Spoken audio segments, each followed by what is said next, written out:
Am I set up all right today? My hair's growing, isn't it, boys? Hey? Oh.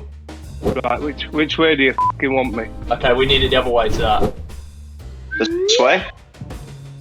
Hey! Go on, Scotty, lad.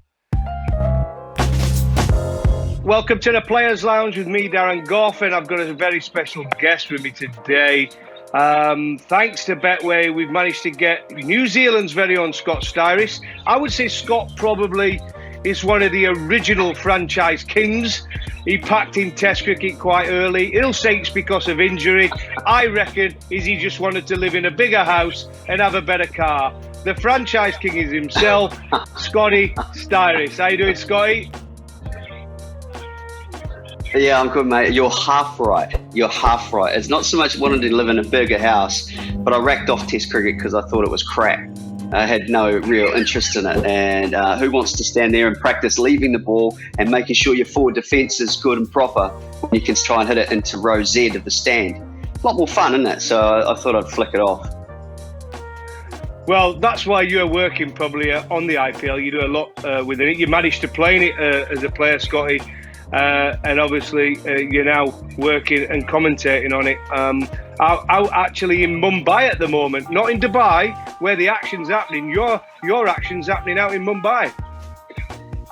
Yeah, we do a slightly different version of the commentary. We're in the studio and we're calling it off the TV screen, but we have our own studio to get up and do demonstrations whenever we like. There's a whole heap of analytics going on behind the scenes, so we can pick up trends that we think are going to happen, and it's more predictive. And so we just have a little bit like this. We have more of a conversation than traditional regimented commentary. So when that happens, it's actually a lot more fun. The only downside, I must say, is I've got Dominic Cork and here, you know, one just can't stop talking about Derby, and the other keeps telling us how good a dancer. So we you know, it's a bit annoying. All you have to say to Swanee is, mate, but there's only been two cricketers have won Strictly Come Dancing. That's Darren Gough, the original winner, and he's won it 3 times with his Christmas specials, and Mark Ramprakash, who is probably better than me, let's be honest. I mean, he's built for dancing, isn't he, old Ramps? Hey, Vaughan and Swan and Tufnell and those guys, they didn't even get to the semi-finals. They were rubbish. They were pants. Anyway, this is the Players Lounge, mate. It's all about being relaxed, and it's one time you can take one of these off, because the times that we're living in at the minute, all you can do is wear one of these whenever you go. But I'm sat here normally with a beer in my hand or a bottle of wine. I did get this one out, Scotty, because me and you being big boys, we thought we could get through this, but unfortunately you're out in Mumbai and I'm here in Swanbourne in the UK. So I've had to settle for a coffee, mate, which it kind of upsets me. I mean, what is your choice? Yeah, what's your choice to drink while you've been out in Mumbai? I have to say I'm on to bottle number 8 of Old Monk rum, which is a local Indian delight, really. And the beauty of it is it costs £5, which suits Corky because he's as tight as whatever. So it's actually all right. I must say it's all right. But yeah, I mean, we're restricted, as I say, with what we can do. So we've got a big lounge here where we sort of all meet every Sunday night, actually, because we have double headers on Saturdays and Sundays.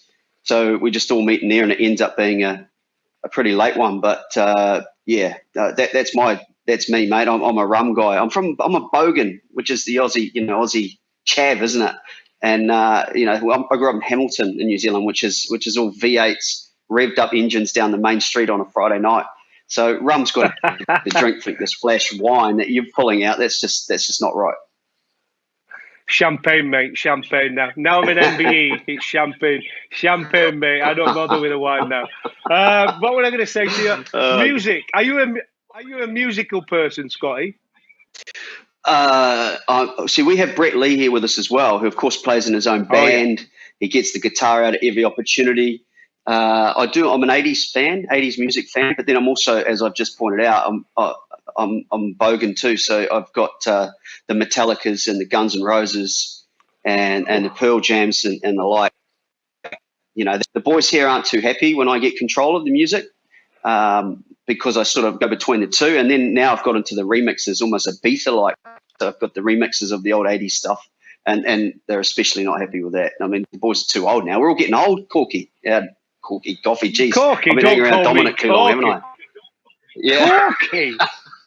Corky. I got 200 wickets more than him. Oh, Don't call I me apologise. Corky. So, if you were to chill out, and I know you're not a real chilled out person, you like to be out and about, you like me personality-wise, you like to be out on the golf course, doing a little bit here and there, socialising with people, Yep. huge personality. But while you've been sat in your hotel room, right, other than normal things that people do in their hotel room, have you been listening to music, or are you a Netflix, Amazon, or what do you do to pass the time? Because there's a lot of time you've got to pass while you're out there. Well, there sort of is and there isn't, mate, to be perfectly honest. To answer your question, I'm a Netflix guy and I am reading or sitting down listening to music. But, they bleed their pound of flesh out of you out here. So even though it's a T20 game, which is only 3.5 hours, we're in the studio from 3 p.m. for a 7:30 p.m. start. So it's a 3 p.m. through to about midnight, 12:30 a.m. by the time you get home.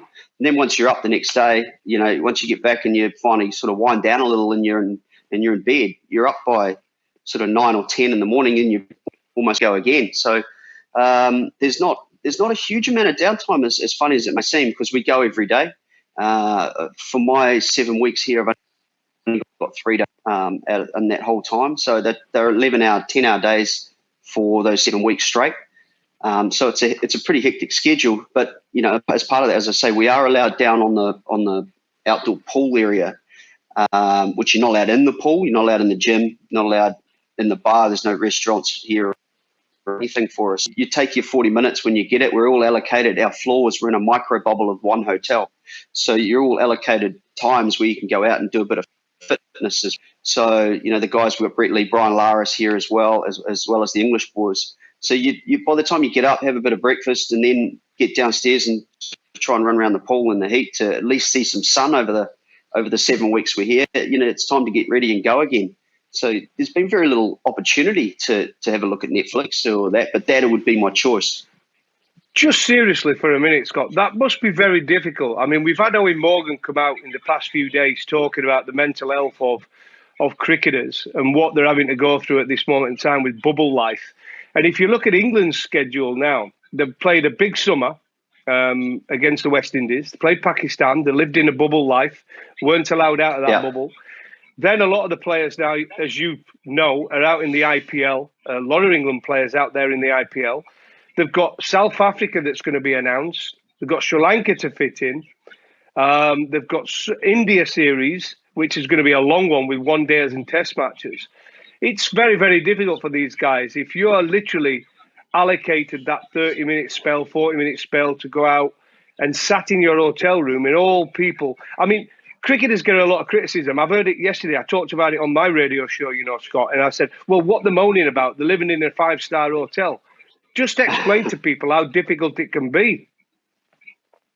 Well, that's pretty much it. In most cases, they're stuck to a floor or two. I think back even before these weird times that we're in, the 2011 Cricket World Cup, which was here in Mumbai as well, we were staying up the road at the Taj Kalaba, and you literally had to sign out every time you left your floor. You weren't allowed outside the hotel for the whole tournament and allowed off your floor. So if people believe that that's living the high life, then, I think they need a bit of a rude awakening. It's simply not the case. I feel for the English boys, which is your example, and who you deal with. I mean, that's a tough schedule where you're not allowed out. New Zealand, we're a bit more fortunate. We're back to level 1.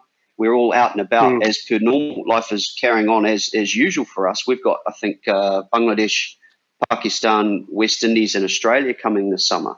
And once they do their 14 days, once they arrive in the country, then they can get out and just live their life as normal. So not quite so bad for those guys who are coming to New Zealand.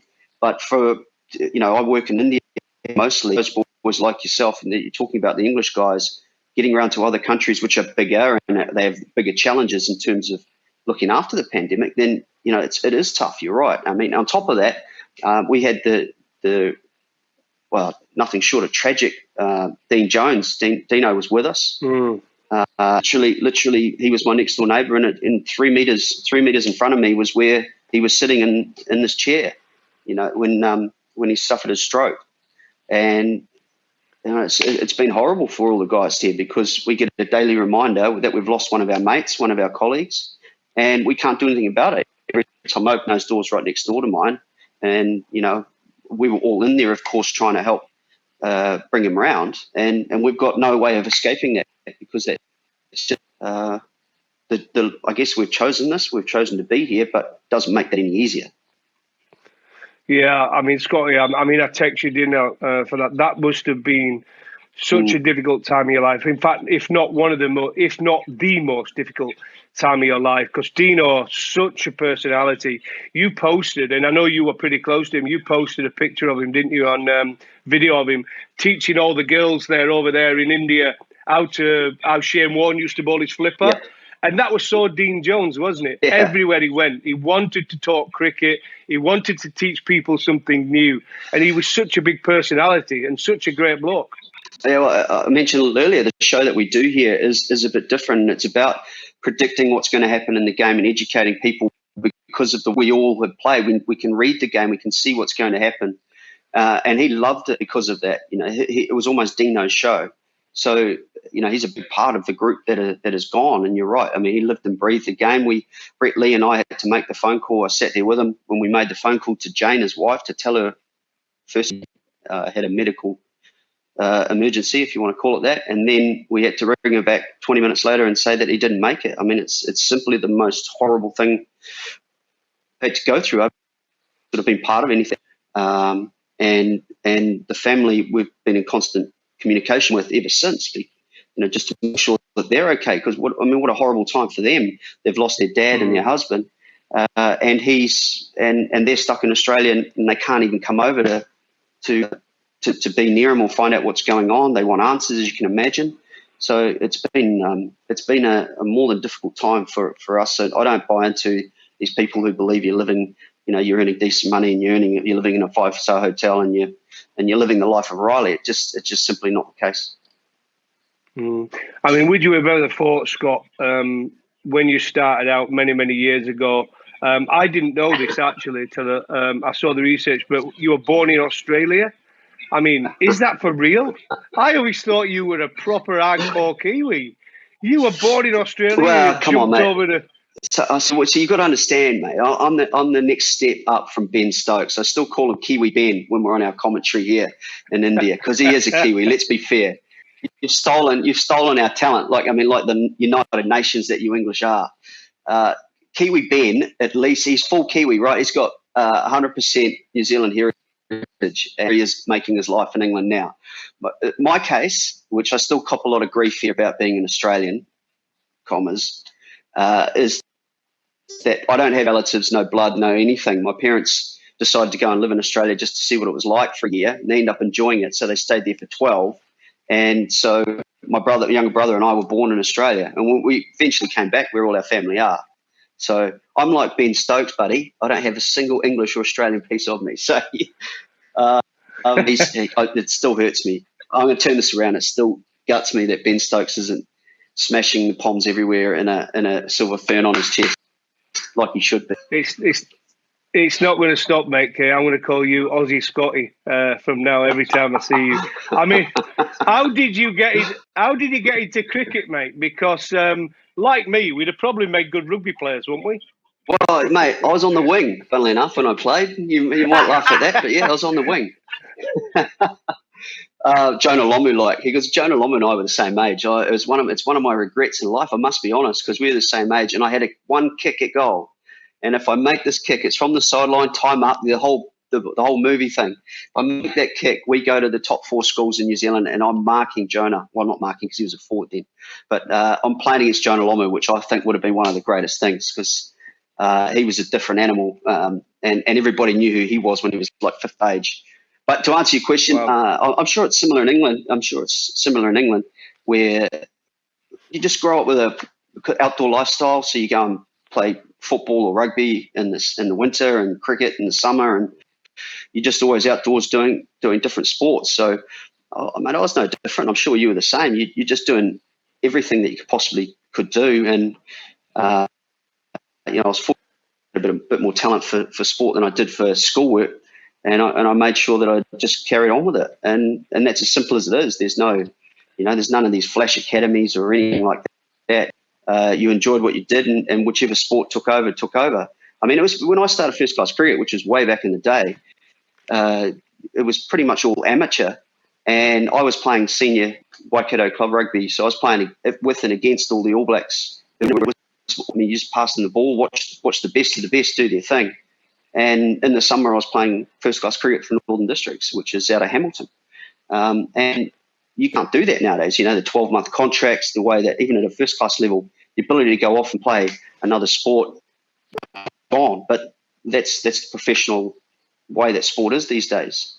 And I don't think I'd ever trade it as well. Yeah. Just when you were growing up, obviously Australian, Kiwi, quite confused. I mean, were your sporting heroes Australian or from New Zealand? You are right. You aren't going to let it go. I'd never support Australia. The only team I did was rugby league's quite Southern Hemisphere, right? And the state of origin, Queensland, New South Wales. So I was born in Brisbane. So the only time I'd ever support the Aussies was Queensland and the state of origin. So there was never anything else. I promise you, much like your Ashes, where you like to bash the Aussies. Yeah, to be fair, it's the toughest contest in the world. You have to either support the English or the Australians, and neither of them do we ever want to win. And it's the most confusing thing. You've got to support. Come on, guys. You can't be confused about that. I mean, your biggest enemy is supposed to be Australia. I know you've got a little bit in each camp, but still, you still prefer Kiwi Ben and England. You still prefer Kiwi Ben and England to win, surely, against Australia. Yeah, I'll always. To be fair, that's 100% right. I'll always support Kiwi Ben. Rest of you Poms, because I mean, look, you got half of your Zimbabweans with your Currans and your Kevin Petersons and your Strausses and your Pryors and all your South Africans that you keep roping in. I mean, and now you've got Jofra. You've stolen him. So I mean, it's hard to support England. I have to be. It's basically a world level, isn't it? Well, that's why we won the World Cup, mate. Who did we beat in the final? I can't quite remember. Oh, it was New Zealand, wasn't it? Oh, dear me. Sorry about that. And guess who was the man of the match? Kiwi Ben. Kiwi Ben, man of the match. Did you see that? Did you see Kiwi Ben getting nominated for New Zealander of the Year after that? Yeah, brilliant, wasn't it? Absolutely fantastic. What were you guys thinking? But what could have been if New Zealand would have spotted his talent earlier and just said, right, we're going to keep you in New Zealand. We're going to give you a palace out here. You know what I mean? And we're going to make sure you go on to captain New Zealand. Well, if having the big house palaces, which is what you've come to twice, if that's the choice, then he's made the right one, because there's none of that in New Zealand, not with the money New Zealand cricket earns. But I've got a mate back home who reckons he coached when he was like 11 or 10, and he said he was the fiery competitive free kid he's ever come across. And he said you could see he had some sporting ability, no question about it. But he had that fire to him, which you do still see. He's a freak, isn't he? He's a phenomenal player. He's just wearing the wrong colours, and it still gets me. Well, he's played for Rajasthan. What's up with you? That's the wrong colours for you, isn't it? Being an ex-Chennai boy. Oh, it is. It is. I know. Rajasthan. Scotty, let's get on to your cricket, mate, because you had a fantastic career, right? You were a top cricketer. I played against you on a few occasions. I mean, when you look back and you made that debut for New Zealand, you were mainly did you consider yourself right from the start mainly a batsman, proper batsman who could just bowl a little bit? You know what I mean? Or did you consider yourself as an actual A1 proper all-rounder? No, never an A1 proper all-rounder. It's very few of those in the world in the history of the game, right? The ones who can make the team as a genuine batsman or can make the team as a genuine bowler. I don't think there's been, you could count on one hand how many guys there've been. So never ever considered that. I'll try and keep this as short and as brief as possible, mate. But growing up, I was always a batsman who bowled, and then as team selections came around, I often one tournament I'd be batting 10 and opening the bowling, and then the next I'd be batting 3 and not bowling at all. So the way it worked, we had 7 in the New Zealand side, my first class team, when I first got picked. So I was only a youngster. and they just had a hole with the bowling. So I ended up bowling, and it just took me probably about 4 or 5 seasons to flip that back over to the role which it was supposed to be, which was a batsman who bowls. You have to understand too, mate, when there's not a huge talent pool in New Zealand. So anyone with any sort of ability, they get in there, and you often learn the game at the top level. Whereas you see Australia and even England, you've often played 50, 100 games, even more of first-class cricket. So you've made your mistakes, then you learn and get better, and then you go on and play international cricket. New Zealand, because the talent pool's small, then you often learn the game at the top level, which I think is why you guys sort of struggle to start with, and then they get better and better as they make their way. So, yeah, I was like that. And the Test debut took a while. It took about 3 years after I debuted, because I had to flip the roles back over. I came in to replace Gavin Larson, who you would have played against after the 99 World Cup. He retired. So they just be the same. I've got to bowl 10 overs in the middle, bat at number 8, and that's it. And then it flipped back over, and I spent most of my time batting at number 4 or 5, and then bowling slightly less as I got older and couldn't move as much. But the Test debut was an interesting one. We'd never beaten the West Indies in a series out there, and in the first Test match we won, and it was the rum, which suited me down to the ground. The rum was flowing, and Stephen Fleming, who could barely speak, he said, "You're going to make your Test debut the next Test match we play, the second Test." And because I'd come off a good one-day series, and they wanted the extra batting to try and win the series. And I said, "Well, you've had too much to drink. It's crap from you to do this, because you're pissed basically. And here you are telling me I'm going to play next week." And in the end, I got picked, and we were. And then I said to him, "Well, if you do pick me, Flem, I guarantee you I'll get you 100." And then he picks me the next week, and we come in at tea, and I'm on 95, and I still remember he didn't say anything. He just went, "Don't forget what you promised me last week," as we walked back out. And I needed 5 more. So I guaranteed him 100, and I got him 100 on debut. So it was a good one. It was good fun. That's a good debut, isn't it? Getting 100 on debut. I mean, your first wickets. I mean, I remember mine. Mine was a Kiwi, my first one-day international wicket and Test wicket. In one-day international, I got Martin Crowe out, caught Alex Stewart at first slip in my first over. And in my first over of Test cricket, I got Great Batch out with a bouncer at Old Trafford. He fended it off to Hickey at second slip. So my first wickets were Kiwis, right? I got quite a few Kiwis out in my career, but I remember those two. Like with you, I've just been checking you. Your maiden ODI wicket, Sachin Tendulkar, one of the greatest players that's ever lived, and your maiden Test wicket, this can't be true. Brian Lara, is somebody having a laugh with me, or is that actually true? Well, all it means to me, Goughie, is that I should have given the game up after the first match, because you're right. I mean, Tendulkar and Lara and 100 on debut, I should have just given the game up, called it quits, and left, because it's only downhill after that. I mean, you're right. Lara was caught behind, and Tendulkar in a one-day, they were chasing 350. We were in India, and Tendulkar hit one up in the air. I mean, chasing 350 in 1999 was it's not like today where 350's relatively common. 350 back then was ridiculous. Oh. So he whacked one straight up in the air. So not quite caught it slip, but Lara was in the Test match in the West Indies, yeah. I can't believe you've just admitted, but he was caught smashing it up in the air. I would have just said, I knocked his poles out of the ground. Nobody ever checks. You should know that, Scotty. I once got Tendulkar out, right? And I would have said it was the best delivery I've ever bowled, mate. That's what you've just got to say. Just, absolute beauty delivery. Just went off back of a leg, did him for pace, nicked it, caught slip, boom, see ya. When you played for New Zealand at that time, early doors, who was your closest mates?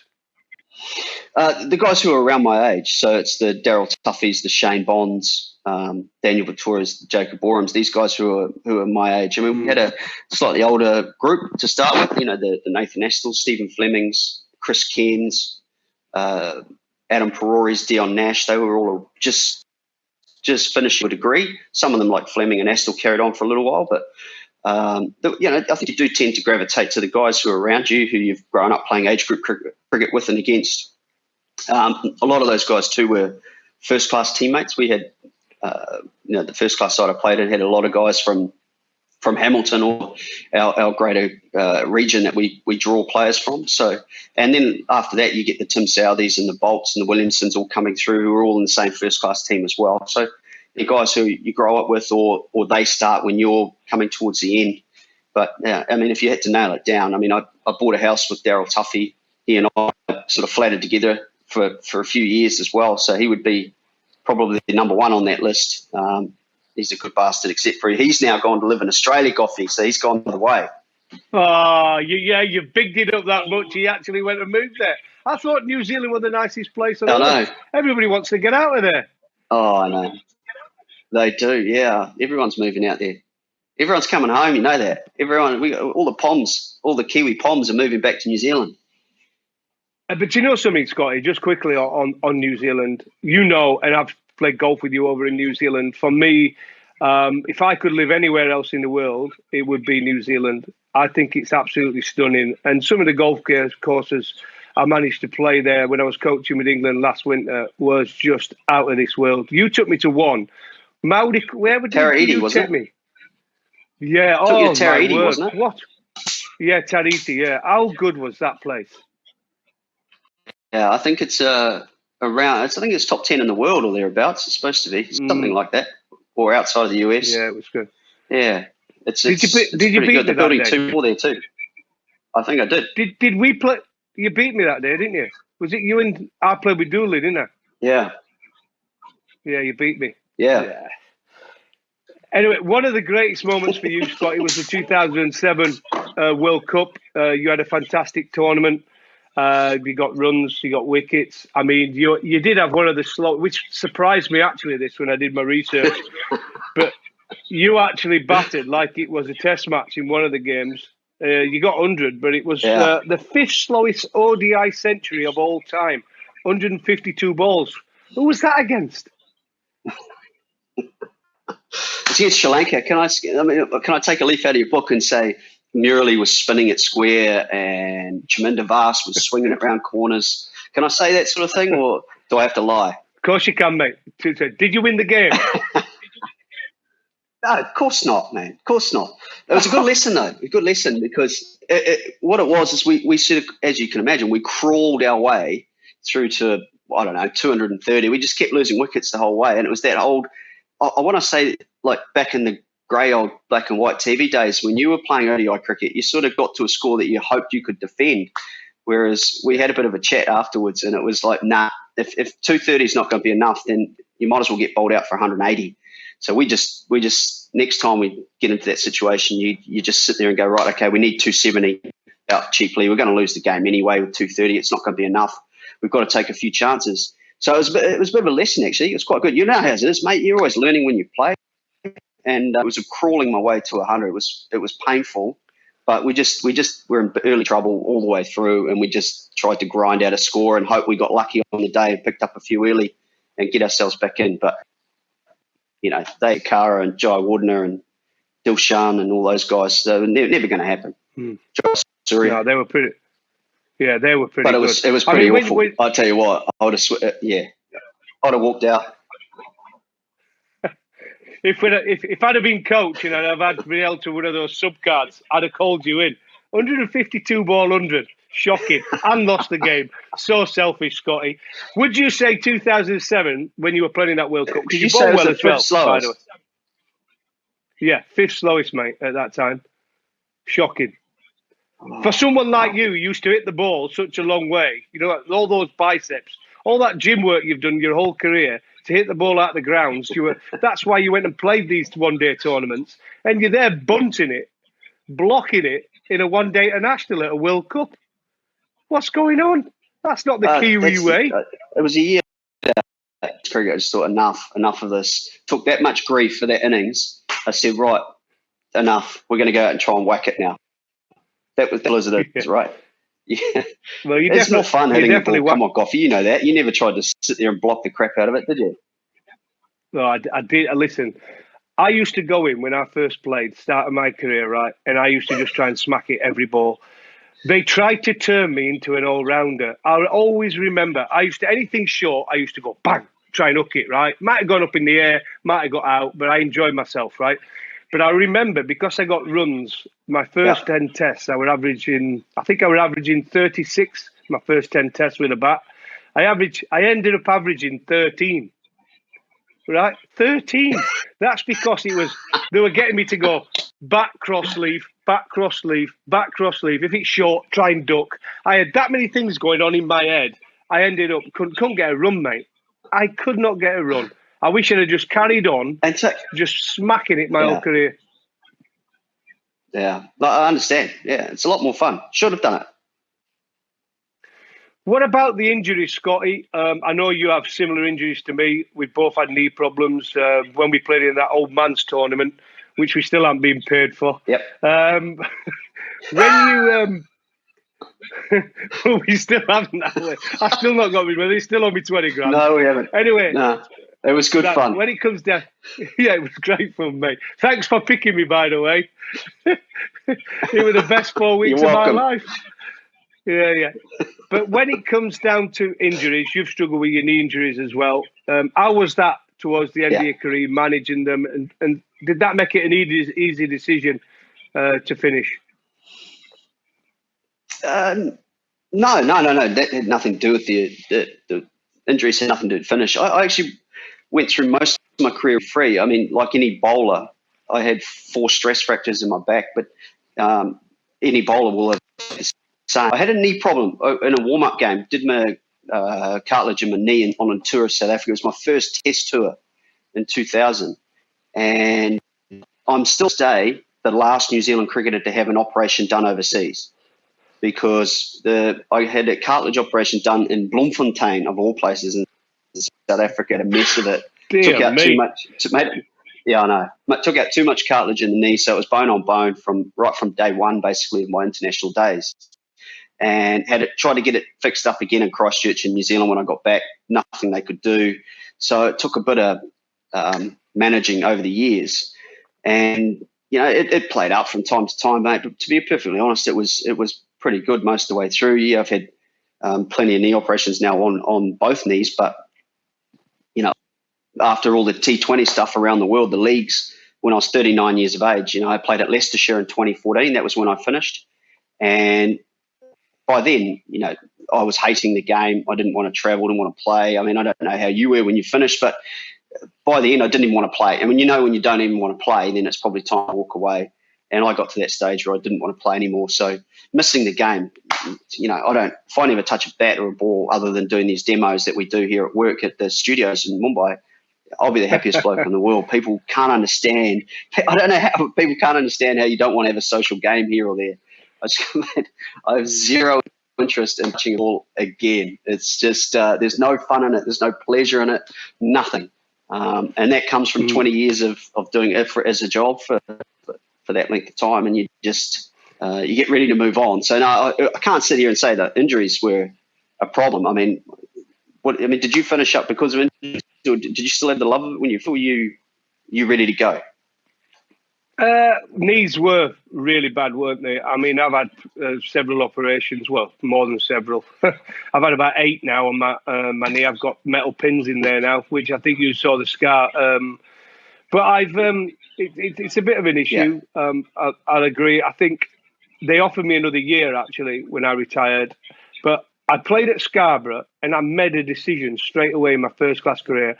I bowled a spell to Justin Langer, which took me back to probably 1997 or something. I thought, wow, I'll never be able to do that again, because I bowled quick at him. I had him in trouble. It was a great battle. It took me back to, obviously, great memories of the past.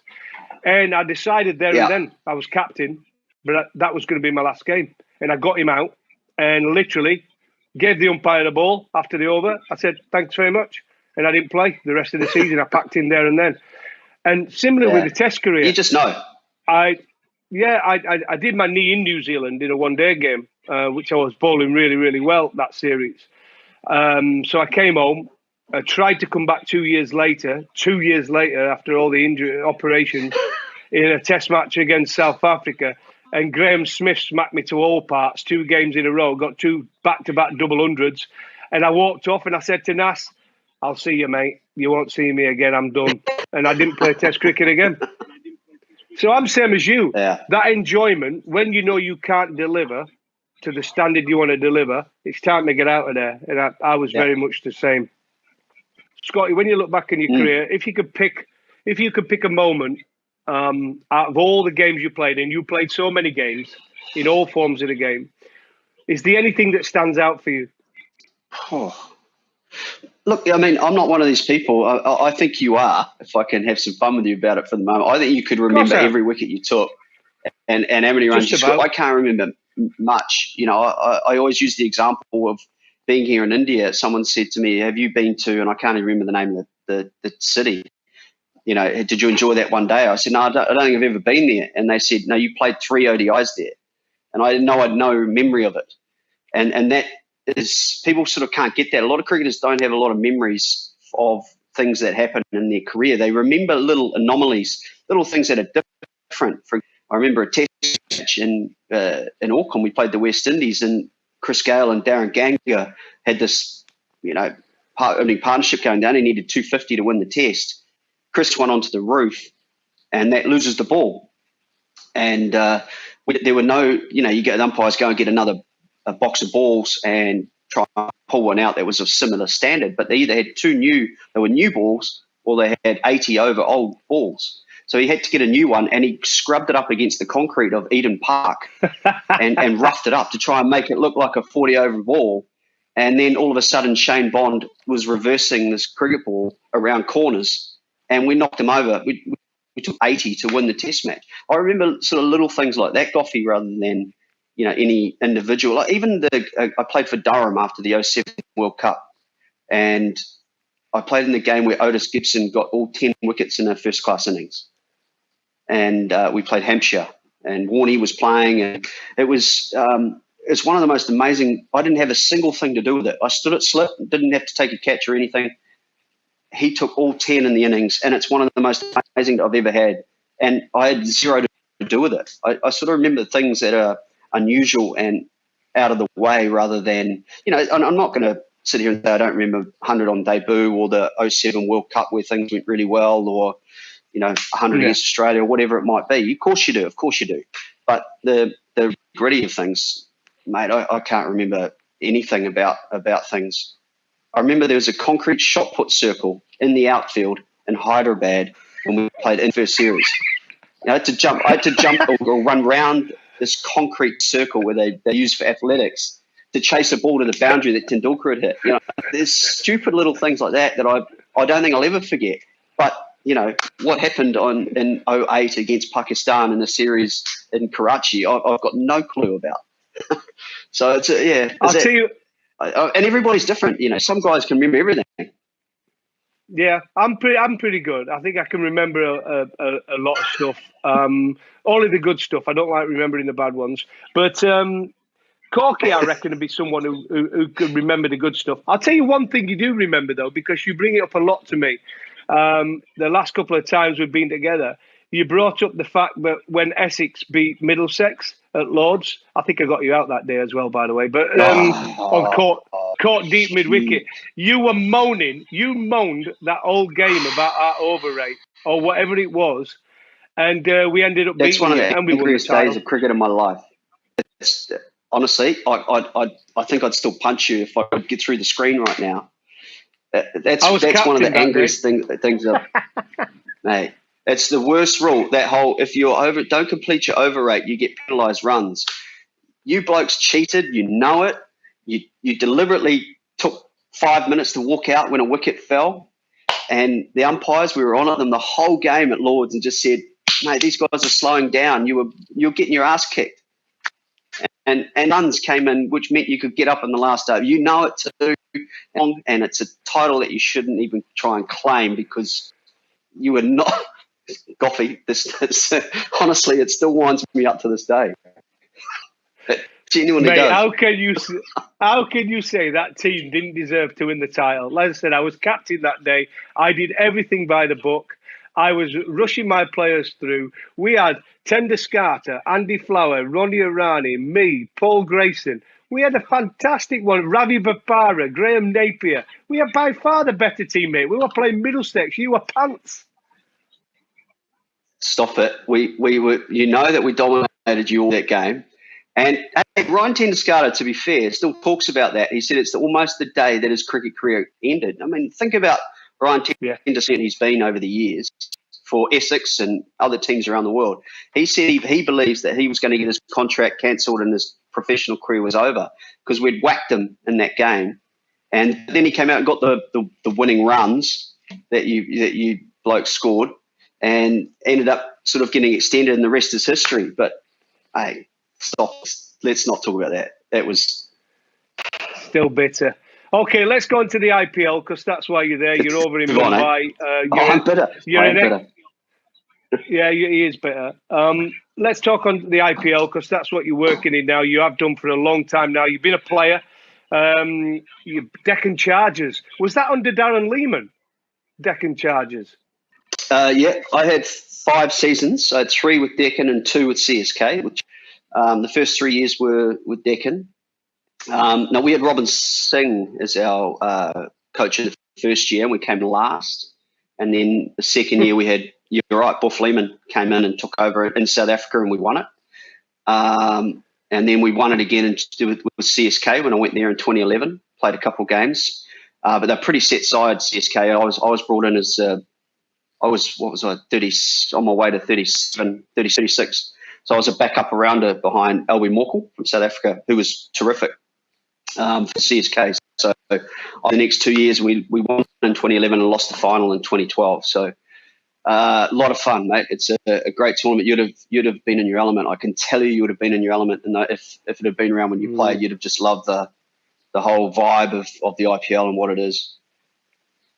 Yeah, I was gutted, mate. When I retired, the IPL started. I've said this a couple of times now, but it's the one thing I'd love to be part of, whether it's a player, which I missed out, whether it be a coach or whether it be doing what you're doing at Scotty and just being around that buzz of everything that is the IPL. It's such a great tournament, and they keep raising that bar. But what I want to ask you, how was it at the start? When you first started in the IPL, obviously no one knew how it was going to go.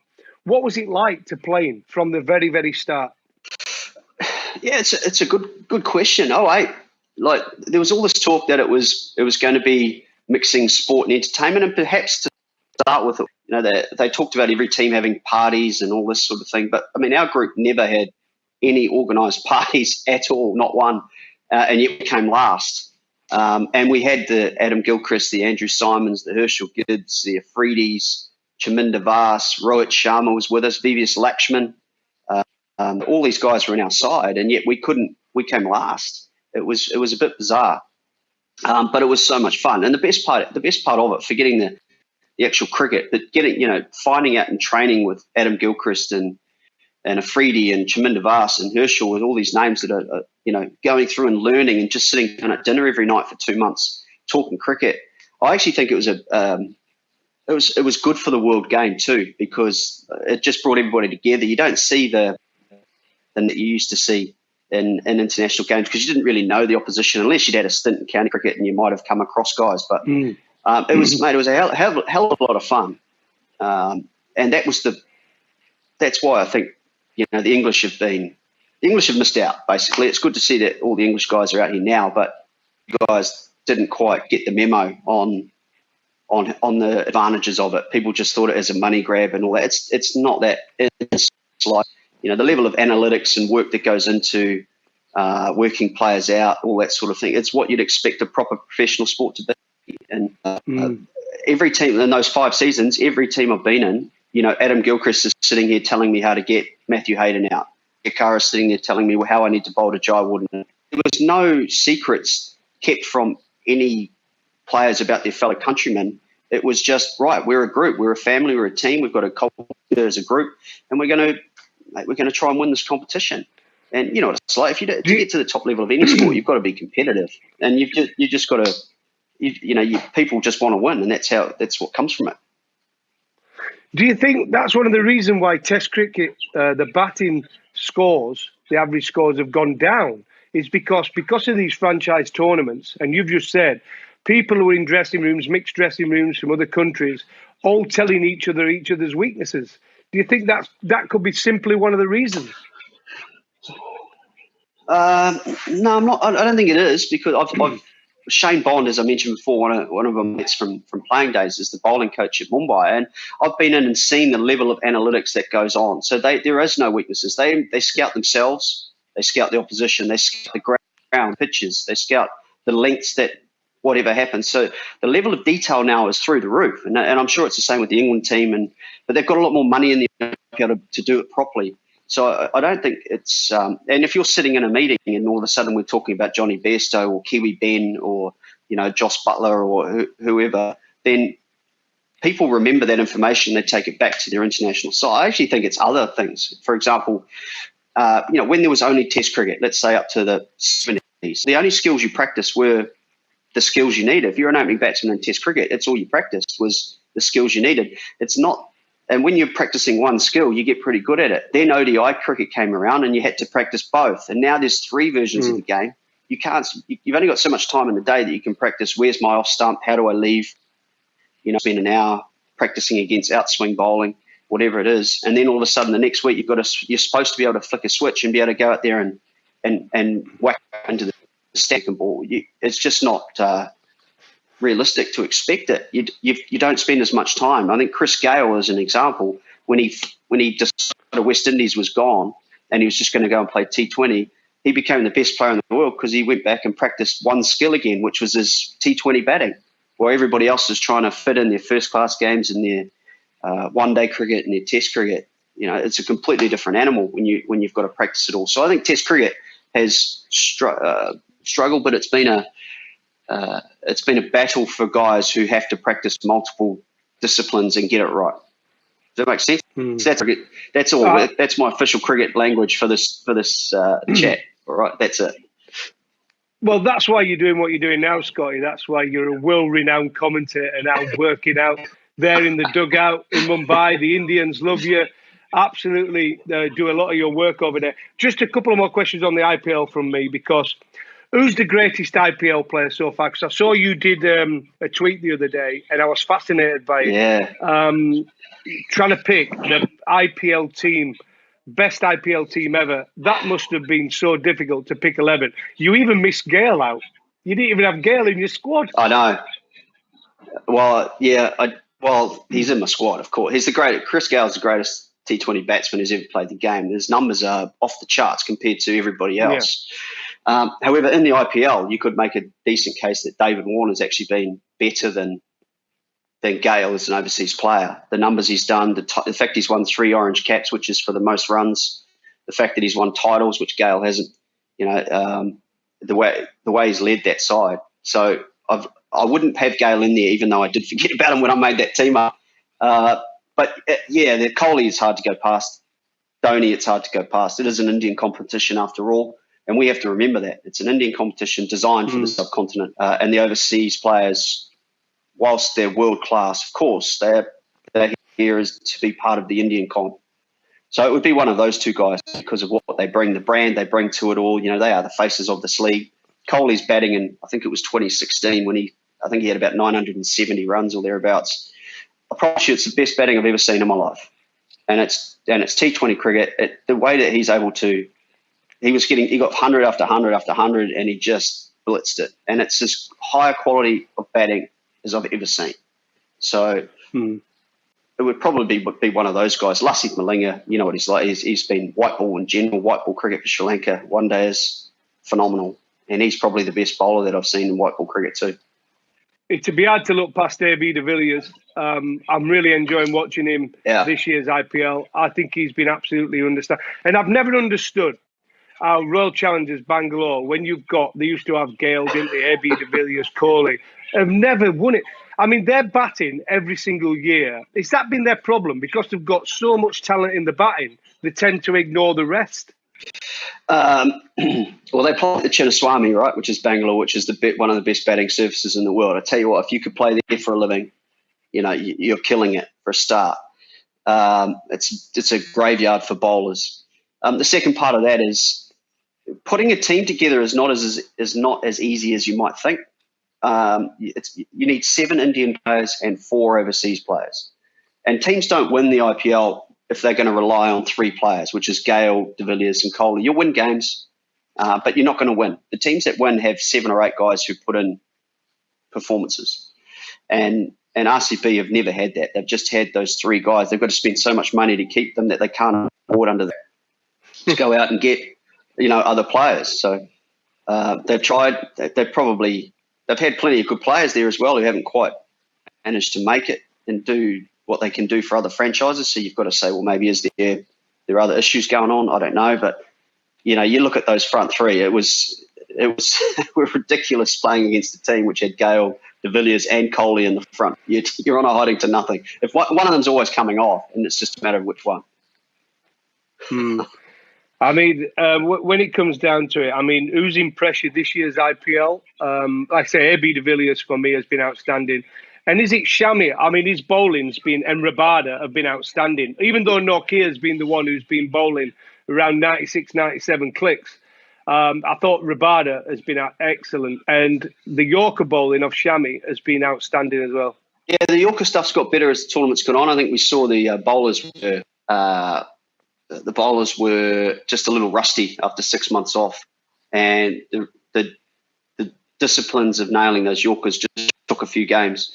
West Indian Jofra has been outstanding as well, mate. I think he's probably, if anything, been better than Rabada, because Rabada's only. I mean, now we're getting into analytics. We don't want to do this, but yeah, I think Rabada's only got 1 wicket in the power play. He's got all his wickets near the end, whereas Jofra's knocking the big boys over at the top. So, I think Jofra's a different level. He's just amazing to watch, isn't he?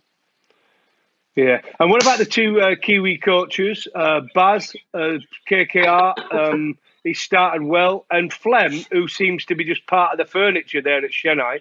I mean, he's got a seat at the top table, hasn't he, old Flem? He has. Well, he's got 3 titles with them. Yeah, you're right. I actually spoke to Baz. I spoke to Brendan McCullum on the eve of the tournament just to ask him. We'll try and learn, actually. I mean, even though we're sitting in the commentary box, I think you still got to try and learn about the game. The game moves on. The game changes. The way the game was played when you played was different to even international cricket in the late 2000s, and then it's different again now. So the way the game today is far more aggressive, far more attack-minded. If batsmen are wondering what they should do, which is what happened when we talked about that slowest 100, you're in the should I try and have a dip here or not? Often the conservative way was what you came out with, whereas now it's all I'm just going to go for it, try and win the game and do something stupid and score a quick 50 or a quick 100. And McCullum's like that with his coaching as well. He's just trying to say, well, go for it, mate. Gough, I don't want you to learn how to where's my stump and how do I duck and weave. If you want to go and whack it, mate. We're all judged on results. You find a way to be successful and you have fun doing it, then great. Go for it. So I think there's a lot of players who are receptive to that. Obviously, from what you're saying, you would have been one of them. You'd have loved to have played under Baz with that sort of mentality. Flem, he coaches the way. I played those 2 seasons under Flem at CSK. He coaches the way he captains. He's the best captain I've come across. And I think if you speak to the Knots guys, they'll probably say that they were impressed. Yeah. And it's all pretty relaxed. He says the right thing at the right time and the right amount of words, and that's what good leaders do. So, the Kiwi guys who are here, we've got Mike Hesson as well, who's, whilst he's not coach, he's having a heavy say with RCB. He's sort of taken over as the director of cricket. So speaking to him as well, they've tried to put in the same thing. So you're seeing a more aggressive game today. Absolutely. I do like the way the Kiwis go about it. Flem, as I said, is a little bit more old school, but so well relaxed, very intelligent, knows what to say. And then you get Baz, like I said, always looking to be positive and get the players playing the natural game. So I do really like the way they go about their business, both of them. They've done a great job so far. Life after cricket for you, Scott. I know you travel a lot, air miles. I mean, you must be gold card now, mate. I mean, you're in India more than Kohli's in India with the air Probably miles. You and Dooley. Yeah. I mean, for you now, obviously working over there, I know you love golf. So in between golf, which you've not been able to play for a while, so I'll probably beat you at this moment in time. Working on the dugout, what's it like working with Swanee, Corky, Lara, and Brett Lee? Because you've had to share each other's company now for, what is it, 4 weeks, 5 weeks you've been there?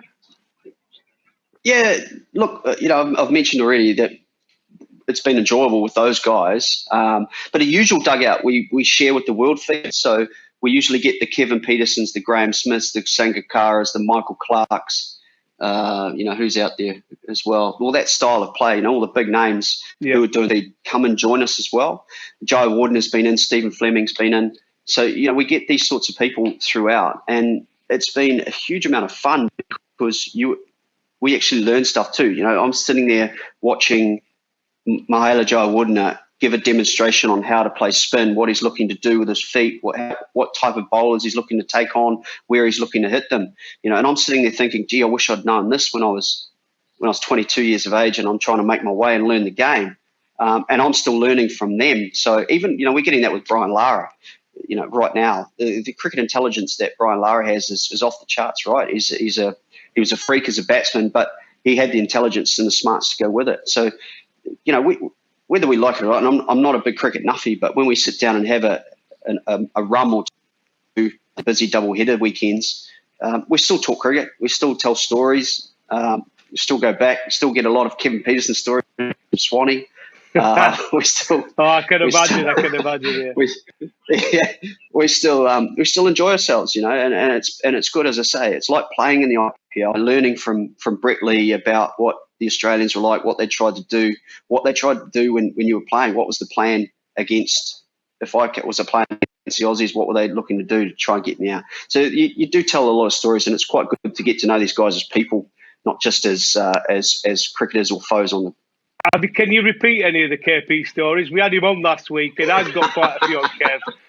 Come on, give us some insight into Swanee stories on KP. They're all bad, aren't they? Their relationship is not the best. No, they're good. Yeah. No, they're good, mate. They're good. They're fine. Has Corky told any stories about me and him? No, but all Corky's stories are about himself. He must have been going mad sat in his hotel room, not being able to go anywhere. Because he had to do 2 weeks quarantine, didn't he? Same as you guys. Yeah, we all had to do 2 weeks. Yeah, I got here September the 3rd, and the tournament started September 19th. So I'm coming up 2 months, and I've got to do 2 weeks when I get home as well. So I don't get back out into freedom till the end of November. So it's essentially 3 months that you commit to being here, because you've got the 4 weeks either side when you put it up. It's quite a decision to come across too, because in New Zealand we've got no COVID really at all, and you carry on life as normal, or you come here and you're basically in prison for those 10 weeks when you add up. So, but it's things we do, right? It's part of the job we do, you do, mate, and why we do it. Well, that's why you love cricket, mate. That's why you're still working in it. I mean, you boys as well, just finally on that one, you still playing cricket? You still play cricket, don't you? I've been actually entertained watching Brett Lee still bowl at probably about 80 miles an hour off 2 steps at Brian Lara, because you've got that little indoor surface, haven't you? So you boys must be playing cricket when you're off air as well, which is good fun.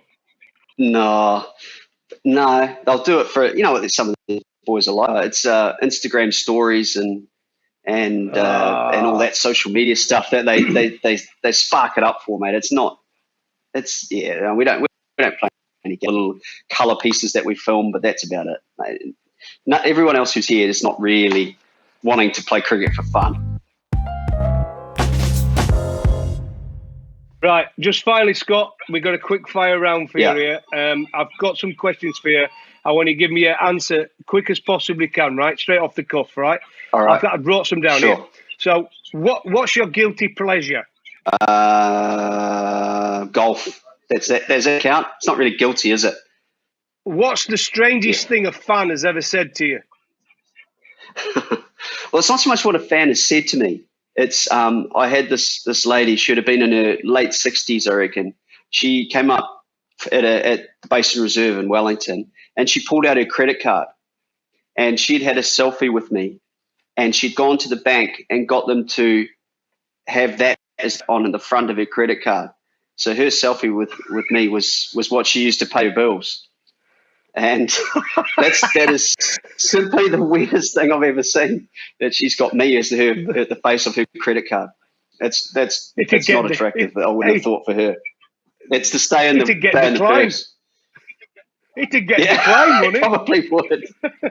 It would do. Who was the batsman you most feared? Oh, that's quite easy. That's Virender Sehwag or Matthew Hayden. The guys like Tendulkar, Lara, Ponting, who were great, but they would respect the good deliveries that you bowled, whereas the other two, they'd just whack you. Like Hayden, and he's the one who's joined us in the dugout. He just goes, mate, come on, you should never have been allowed to bowl. So I had to just whack you. And that's pretty much what he did. He had no time or respect. Neither did Sehwag. He could just hit me wherever he wanted to. And those were the guys. The guys who come after you are the ones that are hardest to bowl to, not the ones who just sit there and wait for you to make a mistake. Oh, I agree. Was it KP actually? You left-handed for 6. I mean, that must have been the most embarrassing moment for you, wasn't it? I mean, surely KP decided, but this bowler ain't bowling to me, and he hit you left-handed for a 6. How did that feel? Yeah, it's the same thing, right? So some guys just go, there's no way you should ever be allowed to bowl to me. And he was another one. He was tough, but I'd probably play against him as much. For whatever reason, we never played England a lot.